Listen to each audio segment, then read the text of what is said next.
I got Tbull here. Today I got a game in the new campaign reward ship. It's a tier 8 American heavy cruiser Tulsa. There's the build. Einstein, one of the better event commanders out there. If you can get him, quite valuable, especially for the American heavy cruisers. He's got double turret traverse. You can get the ingenious perk going, and his own base trait helps with the turret traverse as well. So good inspiration, good commander for the Americans. You'll note the armor a moment ago, 27 millimeter plating. Now, we're talking about, I don't know, probably almost none of the guns. Maybe except for something like an Odin or extremely small caliber. At the tier 7, 8, and certainly legendary tier, battleships are going to wreck you in this thing. Okay, so this is not the easiest cruiser known to man. I think that's fine. It does have quite devastating firepower, quick reload. We'll talk about that here in a moment. Good set of consumables you can see there. So the balancing factor is you got to play it pretty carefully. Now there's a number of maps at these higher tiers, like Islands of Ice, or these maps that have like very tall vertical. I think there's one Northern Waters or something. I can't remember the names of all the newer maps, but these maps that are hard for these cruisers to play near, because what you want to do with this thing, park right next to an island, shoot over the island undetected, right? But if they're very tall islands, tougher to do. I want to talk about this position here. I decided as I'm deploying here, number one, where did I want to go? Usually I'm going to be playing the island on the right here. That's a hard island to play. But I was like, I'm going to up the potential difficulty here, but I wanted to test this position directly in front of me. Number one, we're potentially able to help capture the base, which is an interesting proposition. As we're seeing here, I figured we probably wouldn't be spotted until right about now, as we do get spotted there. We do have a destroyer somewhere spotting us at this point in time. I'm assuming kind of where I'm aiming. But we got fairly close up to here, and look on the map here. All right, this is basically in the middle of the map to start the game, which is very, very risky. Again, I think this is the first time I can remember playing the spot here, which is why I was kind of intrigued to show this game. But if you play this 100 times, maybe you get killed quite often deploying here. So I don't know if these guys are just a little bit more passive, or if that's a viable spot to play. You can see here where we will be helping to contest the base. We are radaring the Sumner. I don't know if anyone on my team can shoot him except for us. We'll go ahead and shoot. All right, so I'll talk about the ship here as you keep an eye on what's going on, because I think it's a lot of action probably going on there. 203s, 3 turrets, 2 guns per. You get the 5.4 second reload on this build, 21.1 detection. Oh, Fletcher coming around here. We're going to need some help here. Kind of whiffed the first shot with the back guns.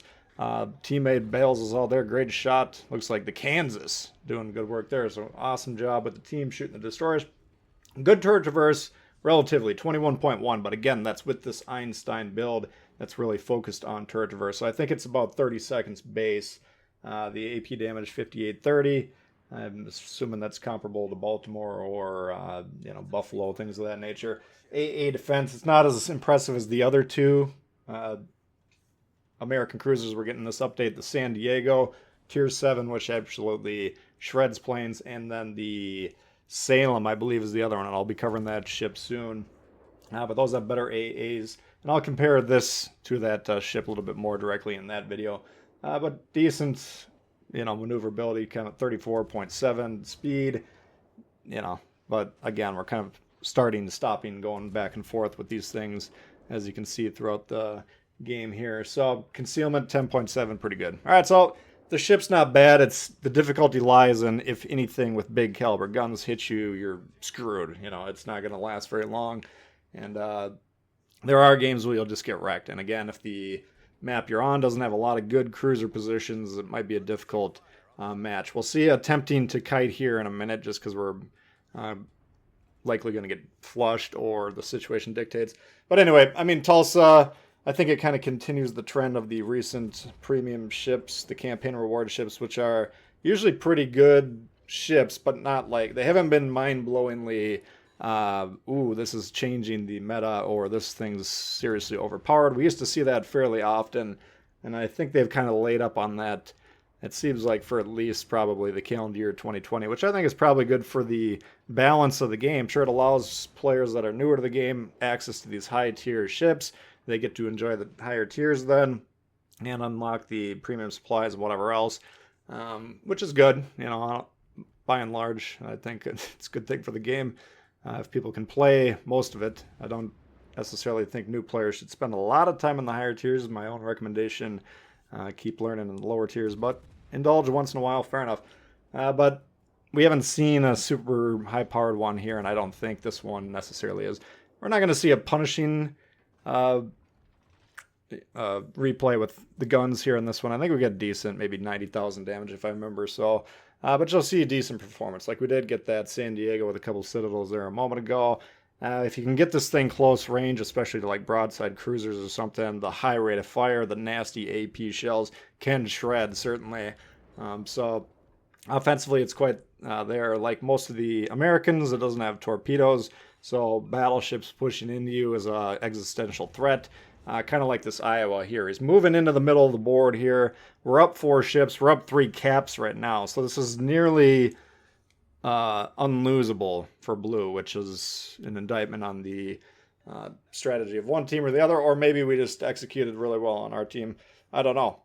I wasn't really paying that close of attention to the game outside of my own situation. But you know, usually if you're down 3 caps, your team's just not playing the caps properly, and you were going to lose the minute you got your roster. So here we are a little bit flushed. I'm worried about the Iowa pushing and the fact that we're kind of, every time we shoot to the east, we're going to get, or the west, sorry, we would be spotted, and the Iowa sooner or later is going to get a angle on me. So we got away with one there. We're at about a 45-degree angle. You know, take your pick if you want to be broadside or not to this thing. I'd still think you can try an angle, but it will overpen you. You're just going to dodge more shots to the sides of the ship. But you can see here we're doing a decent job. He does a good job aiming. Usually, you know, at this stage of my career, I'll try and suss out the enemy's skill with the aim, and then we can see how nasty we got to be with the dodges. But he's hit me with 2 flush shots there, well aimed. So at this point in time, I'm reading to myself, okay, he can track a shot. This thing, the maneuverability, not great. The turning 9.4 rudder shift, the 750 turn radius. So it's not going to be a fluid ballet like the Megami or something out there on the high seas where, you know, it's just a work of art. Turning side by side, laying down the torps, laying down the heat with the main guns. You know, that's just, it doesn't get better than that with the flowing type of cruisers.